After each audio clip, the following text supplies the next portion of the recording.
Hey mama, I wanted to let you know that I've extended our July promotion one final time. I took a little time away to enjoy summer with my family, and I realized that I never officially closed the sale. So, through July 21st, you can still join My Essential Birth for just $197, and you'll get 3 awesome bonuses. The Birth Partner Quick Reference Guide, this is my new favorite and I think everyone needs it. The Breastfeeding Supply Guide, and the Birth Affirmations audio and matching cards. Or you can bundle My Essential Birth and the Postpartum course for just $250. Happy birthday, America. I can't wait to help you prepare for your best birth. Hey mama, I wanted to let you know that I've extended our July promotion one final time. I took a little time away to enjoy summer with my family, and I realized that I never officially closed the sale. So, through July 21st, you can still join My Essential Birth for just $197, and you'll get 3 awesome bonuses. The Birth Partner Quick Reference Guide, this is my new favorite and I think everyone needs it. The Breastfeeding Supply Guide, and the Birth Affirmations audio and matching cards. Or you can bundle My Essential Birth and the Postpartum course for just $250. Happy birthday, America. I can't wait to help you prepare for your best birth. And I know most moms, the goal is not to try and control everything.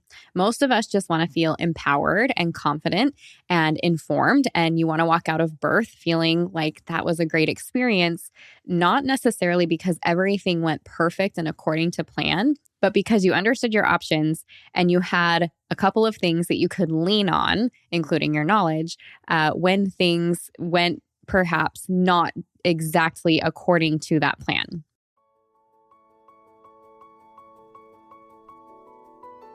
Getting pregnant and giving birth are 2 of the most exciting things you can ever hope to experience in this life. The moment you think you could be pregnant, you're frantically searching for all the best information, which is why you're here today. I'm Stephanie King, and with my many years of experience as a professional childbirth educator, doula, and lover of all things pregnancy, birth, and postpartum, I'm here to make preparing for your birth enjoyable, empowering, and totally easy. Each week, I'll cover different topics, interview professionals, and get into the nitty-gritty birth stories from mamas just like you. And when you're ready for more, you can join me in the My Essential Birth course at myessentialbirth.com, where I take you step by step through exactly how to prepare your mind, body, spirit, and partner for a birth you love. So let's get started.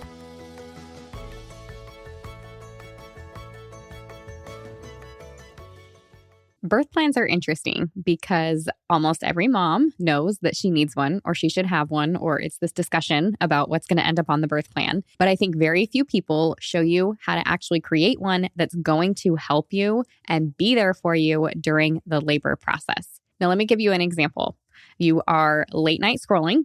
You're learning about the different options that you might have in birth. Maybe you've even looked into some different birth plan options and you pull up something that has a bunch of checklists and you're like, oh my gosh, this sounds great. Like freedom of movement. And I want the ability to have aromatherapy in my room. And I want dim lights and no epidural and delayed cord clamping and immediate skin to skin. And some of this is just like, yes, I want all of these things, right? And a lot of them have really long checklists. So it's got all kinds of things on there.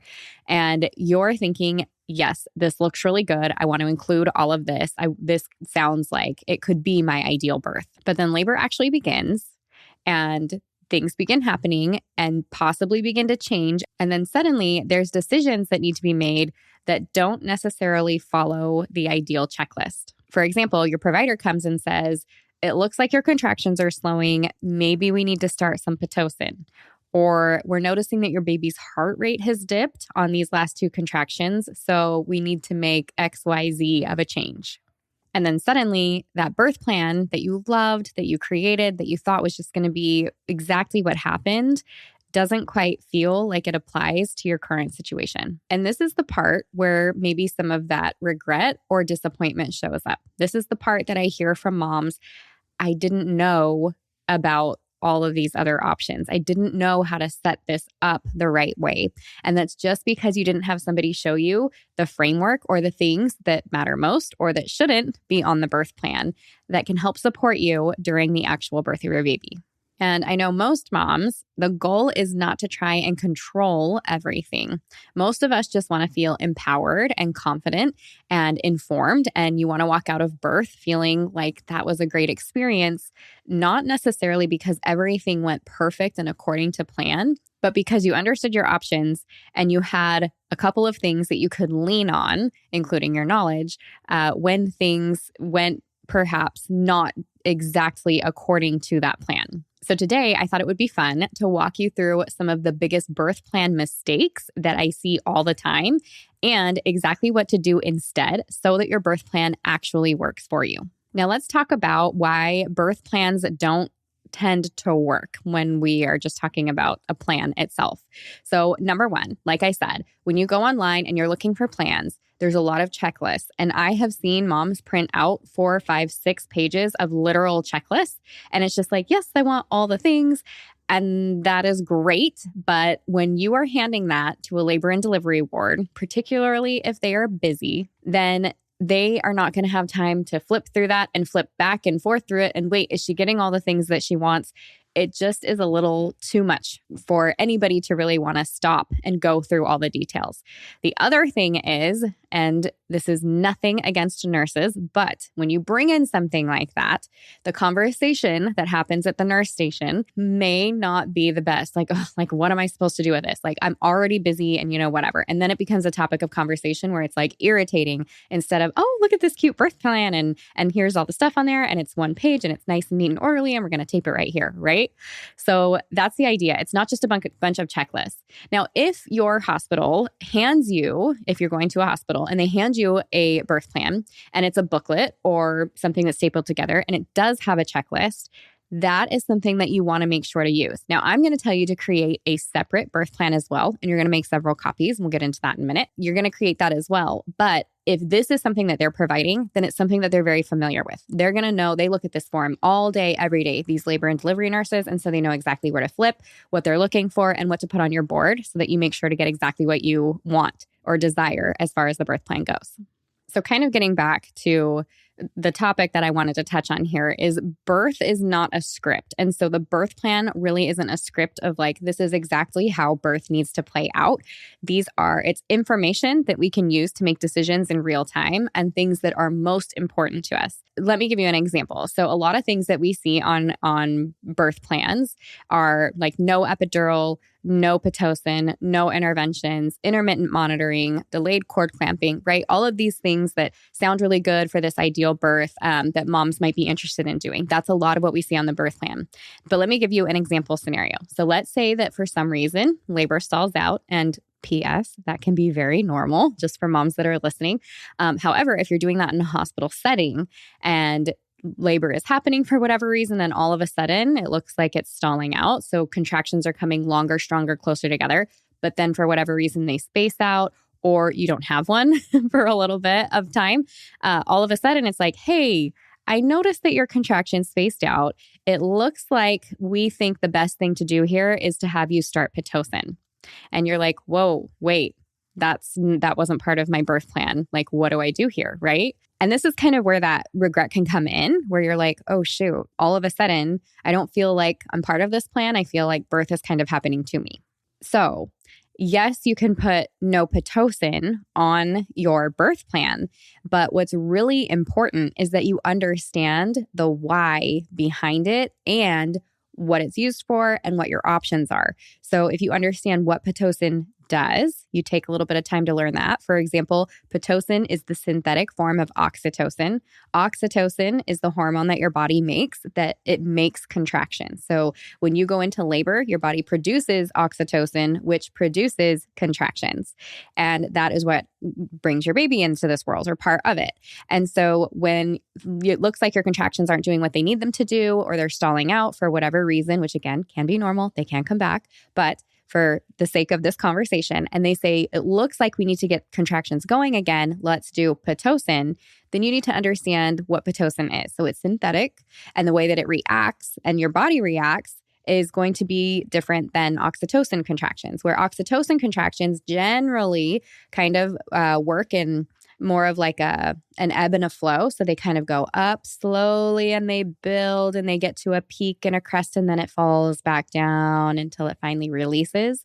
Pitocin is much more like, okay, the Pitocin drip is happening and now we have a contraction and we go straight up and then we hold that contraction for 30 seconds, 45, a minute, whatever it is, and then it drops. So that's a very different contraction. So you need to understand like the physical, what's going to be happening. The other part of that is what kind of effect does it have on my baby? So Pitocin is going to be different than oxytocin, and babies, including mine with my first birth, my baby couldn't handle the Pitocin. So he went into distress over trying to kick up the Pitocin. And that was a whole thing. That doesn't always happen, but obviously, even in my case, that was the situation. So that's something to know. Another thing is maybe you just ask when it's recommended, right? And that's a conversation to have with your provider beforehand. But yeah, when do you recommend Pitocin? Like if I have a natural stall during labor, you can bring this up, right? If my body relaxes and just gives me a break for a little bit during labor, are you concerned? Do we need to use it during that time? Are there other natural methods, P.S. yes, there are, that we can try before utilizing this drug? And then maybe like what alternatives, right? And so questions that you can ask your provider are like, what would we try before we tried Pitocin? How long would you wait before recommending it? And what signs tell us that we kind of need to change course? And then you guys can kind of have that conversation beforehand. And so when you have no Pitocin on your birth plan, you know why you have it there. You have your why behind it. And then if it's recommended during that course of labor, you can choose to utilize it or try some of your other tools or say no. So that is the important part behind the birth plan. The birth plan is great because it's a quick snapshot for your provider. Your job is to understand the whys behind the information that you're putting on there. And all of that's helping make sure that you feel still in control and confident and empowered. So you feel like you're making those informed decisions throughout the labor process. Now, that kind of leads into birth plan mistake number 2, which is not using the birth plan as a communication tool. Now, this is a big thing that I talk to moms about a lot. I truly believe in this. The birth plan is great. You can have all your best information on there and your ideal birth ready to go, but it really should be a jumping off point for you to have a conversation with your provider. So one of the simple ways that I tell moms that they can do this is to kind of like close your eyes, take a deep breath, walk yourself from that first contraction to the birth of your baby. Where are you? What does it look like? What does it feel like? Who is there with you? Who's supporting you? What kind of conversations are you having with your provider? Are you at the hospital? Are you at home? Are you in your own clothes? Are you in a birth gown? Are you hooked up to anything? Do you have people hands-on supporting you? What does your birth look like? So that's something for you to do. Kind of use that visualization to decide what birth looks like and feels like to you, and then kind of create a birth plan around that. So let me just say, a birth map shouldn't be something that you get to the hospital and you hand over to the nurse, and that's the first time anybody's seeing or hearing or talking about it. That is after you've had several conversations with your provider. You know what to expect from your provider and what to expect from the hospital. This is a great thing to take with you to your birthplace tour and ask questions. How do you guys feel about intermittent monitoring? How do you handle when somebody doesn't want an IV? What do you think about wearing our own clothes during labor, or if I want to eat during labor? Tell me a little about that. And that'll give you an idea of what is going to be most important to include on the birth plan based off of what is most important to you and what can kind of get left to the side. And I say that because birth plans should not be a lot of fluff. These are one page. I often like to choose the visual birth plans, but one page, maybe a picture of you and your partner, including any support people that you have, maybe a quick sentence about why this birth is so exciting and you're so excited to meet, name of your baby, and all of that stuff. And then it immediately goes into, here are our preferences, understanding that if things change, we can be flexible, but these are the things that we desire most, or however you want to put it. And then it goes from early labor to active transition to pushing to postpartum. So it really is just labor, immediate postpartum, and the rest, right? And so kind of in the order that things would happen. So if you know it's really important for you, you do not want to be poked with any needles, no IV at the top, right? You want to wear your own clothes, make sure it's on there. Now, if this is stuff that they already like intermittent monitoring, they're like, we offer that to everybody. Guess what? If it's the hospital that you're going to, it doesn't need to be on the birth plan. If you're concerned at all that there's going to be a transfer and the new location, that's not the case, then put it on the birth plan if that's very important to you. You know, no vaginal exams, able to walk during labor, able to eat during labor. If any of those are things that happen normally there, same with the postpartum, immediate cord clamping, breastfeeding, skin to skin, then you don't have to include all that. That way you're getting the most important things that are important to you and that they don't normally do, so that those are the highlights. And that's the idea behind the birth plan. But as you look over that birth plan, it's encouraging you to ask those questions with your provider ahead of time. Like, hey, what's your typical approach to inductions? And what do you do when labor slows down? And what are your thoughts on intermittent monitoring? All of that is really conversational, and then it can get solidified and you take it with you to your birth. And it's also to help you learn what your provider thinks about certain things before you go into labor. So, separate conversation. If you and your provider are not on the same page here when you present ideas from your birth plan, or really just questions about the ideas from your birth plan, and that's popping little red flags, go try another provider. Go seek another provider, ask the same questions, and see how you feel. It should be supportive all along the way. So use the birth plan to kind of test that out. And as I keep saying birth plan, within the My Essential Birth course, this is really important to me. We talk about it as a birth map. Now, I'm saying birth plan because I know that, 99% of you hear birth plan. And so that's, just the term that I'm going to use here. But I love the term birth map and using a birth map because there are several ways to get to that end destination, whatever that is for you. And we can always say, a healthy mom, baby, and all that. That's the bare minimum. So whatever your end destination looks like, and that can be, hospital, unmedicated, home, whatever. And these people with me and this experience and all of that. So it's really, the idea is that it can flow and change directions and still end up being exactly what you want it to be and how you feel when it's all said and done. So I actually have a download for you guys. It is within the show notes here, and it is a birth map. It's kind of like a drag and drop kind of done for you. It gives you an opportunity to put your picture on there. You just drag and drop all the stuff that is important to you and its little visuals, and you can bring that with you. But again, don't just use it for that. Okay, birth plan mistake number 3, preparing only for that ideal scenario. Now, I feel like I've kind of hit on that a couple of times, but I feel like a lot of birth plans only focus on that perfect version of labor, and that can be a little frustrating when it's not exactly like that, whether that's spontaneous labor or a smooth progression or the baby arrives quickly, whatever the idea is behind it, it can definitely take those different turns like that birth map. So maybe you have a longer labor, maybe there's a bunch of position changes or extra monitoring. And the moms who tend to feel the most confident during birth are really, like I said, the ones who understand their options ahead of time and have a say throughout the experience, which really has to do with setting up your birth team appropriately. But this is certainly part of it. And I think too, when you understand kind of the landscape of birth and that it can change and what your options are, then you're not thrown off by those little curves. And that's what I want for all of you, that you can ebb and flow with your labor as labor does and still feel like I am not only a part of this, but I'm in control of the experience throughout and the decision making. So here's what a birth plan should actually do. A birth plan should help your provider, your care team, really understand what matters to you.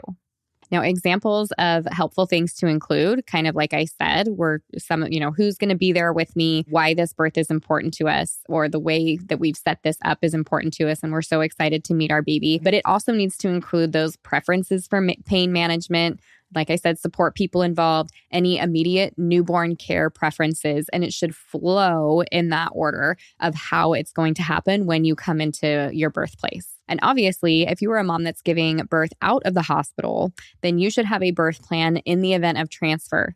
And if you're like, nope, I don't want to create that because I don't want my mind to go there. I want to focus on the birth that I have in front of me. That's fair. I'm going to push you to create it anyways, because you never know what a transfer could be for. It doesn't have to mean that it's this big emergency or anything like that. And transfers can happen both during labor and postpartum for both mom and or baby.